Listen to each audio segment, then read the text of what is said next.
Hi guys, welcome you in History Unboxing.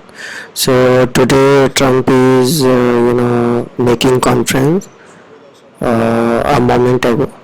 So what he is discussing about the opportunity zones and economic development in this conference at the White House. Let's see this conference. Start off by saying a few words and then incredible job. And Scott, would like to hear from you too. Okay, Tim, please. Well, thank you, sir. Mr. President, thank you for your commitment to all Americans. And truth be told, your commitment has gone beyond the voting booth. You're helping people because they're Americans, and you don't care whether they're Democrats or Republicans, whether they're black or white, whether they're up or they're down, whether they're rich or they're poor. Your focus is making sure that America is healthier as we come out of this COVID-19. And I thank you personally for your support of all people, but specifically to the underserved community. And what we have before us today, sir, is a way for us to improve the economic outcomes, to improve the health outcomes, and in the long view of what we think is in the best interest of connecting people to the opportunities that will change their lives. And from an economic development perspective, I always think about capital and competency. And the more access to capital you have, the more competent you will be long term. And the way that we have put structured together really provides people with more access to capital. The PPP has been a classic example of improving and expanding access to capital in such a way that businesses continue to succeed. Health outcomes, there are a myriad of ways of talking about it. I like to think about it from a testing and telemedicine. Testing in the most vulnerable communities. I think the emphasis has been on the nursing homes. We've learned a lot about that. And then those communities that have two or more health conditions, underlying health conditions, we see the highest hospitalization with our senior population, as well as those folks with two or more comorbidities. And so as we focus on testing and telemedicine, we're creating access in the rural parts of our country in a way that we have not before. And you have led in with real force on that topic, and I truly appreciate that. And on the last one, the long-term structural change, I look at it from a connectivity perspective and choice perspective. So the connectivity, broadband being incredibly important. I've heard you talk about that 1,000 times if I've heard you talk about it once. And then from a choice perspective, whether it's charter schools or school choice, we have an opportunity to continue to change lives, and you've led on all those fronts. And I think we're going to see tremendous impact. And certainly my baby, of course, is opportunity zones. Right. You have been front and center. And I'm sure Scott's going to talk a lot about opportunity zones, but you have assembled the kind of firepower that our nation needs at a critical time. It's one of the reasons why we're going to have a V shape as we hit August, September, October, and November in this economic recovery. Well, I think so, and you're seeing it maybe today for the first time where not only are the markets up tremendously, but we've had tremendously good and positive information on therapeutics, on cures, and on vaccines. Yes, sir. From some of the most respected companies in the world and researchers and doctors and labs.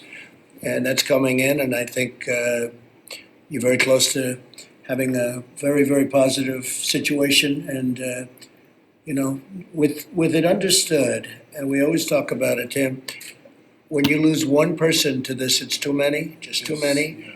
And we're talking about thousands and millions of people throughout the world on something that should have never happened. Absolutely. Should have been stopped in China, should have been stopped at the source, but it happened.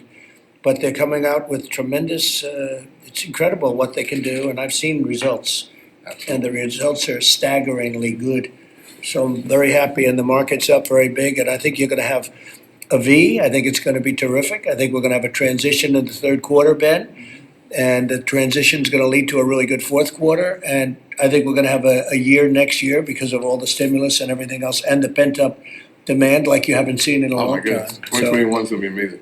And the stock market's not very short of where it was with all that we went through. It's and that means a lot of smart people are looking and they're saying, we're coming back, and we're coming back to that level. I think we're going to come back to greater than that level. And we've learned a lot. One of the things we've learned is be reliant on ourselves. Don't be reliant on other countries that frankly maybe have different agendas. And frankly, there are plenty of them out there. So it's one of those things. So this is a very big day. This feels much different than Friday. Friday is a different feeling than today. This is a very positive day. Ben Carson, would you like to say a few words? Well, first of all, thank you for redirecting us. You know, it was 3 weeks ago when you said the White House Opportunity and Revitalization Council should refocus, not get rid of, but add to its plate, focusing on those individuals who are disadvantaged and who have suffered the most. And I think this epidemic that we're going through right now focused the light on the fact that there were some people who had significant disparities that put them at increased risk for the disease. So you asked us to really get to the bottom of that. And it's not just the fact that people have hypertension and diabetes and obesity and asthma. It's the things that create an atmosphere where those things flourish. Right. And so we've been really concentrating on getting at the underlying causes. And I think, first of all, you know, between myself and Jerron, Jared, and a few others, we've talked to hundreds of thousands of stakeholders across the country and various communities to find out from them what their perspective was, particularly in terms of the CARES Act and how it was impacting them and what could be done differently. And we have discovered some things which we are in the process of correcting. Some of it will require legislative help, and you know, Senator Scott is all over that. So I think that's going to get done.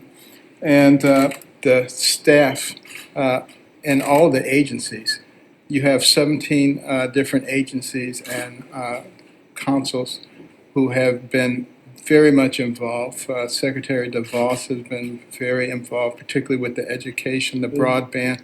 The fact that this whole pandemic has changed a lot of things, but we are looking for positive ways to take advantage of that, for instance, with education. Now, it's going to be possible to take the best biology teacher and put them in front of 1 million students instead of 30 students. So a lot of those people who were not getting a good education, we do this the right way, we can provide an excellent education for them. Same thing for workforces. So we're looking at ways that we can take advantage of all these things. And this has been done very rapidly. 3 weeks ago, you asked us to do this. And I just want to thank all the people who've been involved, all the primaries and the various agencies. Everybody has been incredibly responsive. And this is going to get done. Good. Thank you, Ben. Good job, too. Thank you very much. Scott Turner, would you say a little bit about opportunity zones and how that's all going? Yes, thank you. And Mr. President, I want to thank you for the opportunity to really to not just be a part of the team, but to lead and to shepherd the White House Opportunity and Revitalization Council. We were with you last in December when we handed you the one-year report. And now we are at a point to where we have a very strong foundation because of opportunity zones. And as you know, we've traveled to over 60 cities across the country to convene stakeholders from the community, from businesses, education, faith leaders, elected officials, to convene at a table just like this to talk about, hey, what is the pain of the community and what is the promise and the potential of the community? And those convenings have proven to bear a lot of fruit and given us really what we need from a partnership standpoint, from a coalition standpoint, and from a foundation standpoint now that we can go by your leadership and refocusing the council to go and implement these policies that we see here before us in our country. As you know, distressed communities generationally have been behind, and now with the COVID and the recovery, you know, they have been severely hit, but we're not discouraged from it, Mr. President. We are not discouraged. We're not wavering because we know that we have a strong team. We have great policies, and with your leadership and administration. And Dr. Carson, Secretary Carson alluded to the agencies that are on the council. And everyone is passionate and compassionate about not just helping, but seeing our citizens across America in distressed communities thrive from an entrepreneurship standpoint.